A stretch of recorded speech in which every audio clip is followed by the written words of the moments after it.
සාදරයෙන් පිළිගන්නවා මගේ YouTube channel එකට.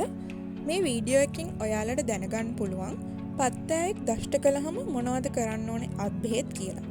මේ අත්බෙහෙත් ඔයාලට ගෙදරදීම ඔයාලගේ වටපිටාවෙන් හොයාගන්න දේවල් වලින් කරන්න පුළුවන්. මුලින්ම අපි බලමු පත්තෑයාගේ විෂ ශරීරයෙන් ඉවත් කරගන්න අපිට කරන්න පුළුවන් මොනවද කියලා. ඊට පස්සේ අපි කියලා දෙනවා ඉදින්ම බහින්න ඔයාලට මොනවද කරන්න පුළුවන් කියලා. පළවෙනි එක තමයි කිනිකූරු කීපයක වෙඩි බෙහෙත් සූරාගෙන එය දෙහි ඇඹුලෙන් ගලගා ආලේප කරන්න.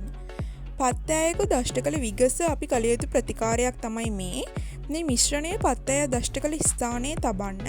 පසු එය වියලීමකට ලක් වෙලා පොතු ආකාරයෙන් ගැලවී යනවා. පත්තෑයගේ විෂ ඉක්මනින්ම අපේ ශරීරයෙන් ඉවත් කරගන්න පුළුවන් විශිෂ්ට අත්බෙහෙතක් තමයි මේ ප්‍රතිකාරය පත්තෑය දෂ්ට කළ විගස කරන්න පුළුවන් නම් අපිට ඉක්මන් ප්‍රතිඵල ගෙන දෙනවා. විෂ ඇදීම සඳහා අපිට කරන්න පුළුවන් ඊළඟ ප්‍රතිකාරය තමයි කඩුපහර කොළ සහල් සෝදපු වතුරෙන් අඹරා ආලේප කරන්න. තවත් අත්බෙහෙතක් තමයි බෝදලු අමු කහ සමග අඹරා ආලේප කරන්න. ඒ වගේම ගරුඩ රාජ කොළ දෙහි ඇඹුලෙන් අඹරා ආලේප කිරීමත් තවත් එක් අත්බෙහෙතක්. අපිට පහසුවෙන්ම කරන්න පුළුවන් තවත් අත්බෙහෙතක් තමයි රතුලූණු ගෙඩියක් උරච්චි කර දෂ්ට කළ ස්ථානයේ ආලේප කරන එක. දැන් අපි කතා කරන්නේ පත්තෑයක දෂ්ට කළ පසු අපේ ශරීරයේ ඇතිවන ඉදිමුම ඉවත් කරගන්න අපිට මොනවද කරන්න පුළුවන් කියලා.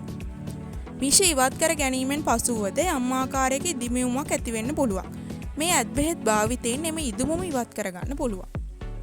ඉක්මනින් ඉදිමුම අඩු කරගන්න පුළුවන් ක්‍රමයක් තමයි අඹ පොතු දෙහි ඇඹුලෙන් ගලගා ඉදිමුම් ස්ථානයේ ආලේප කරන එක.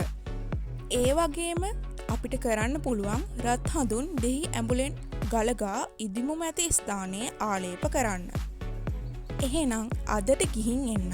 සුබ දවසක්.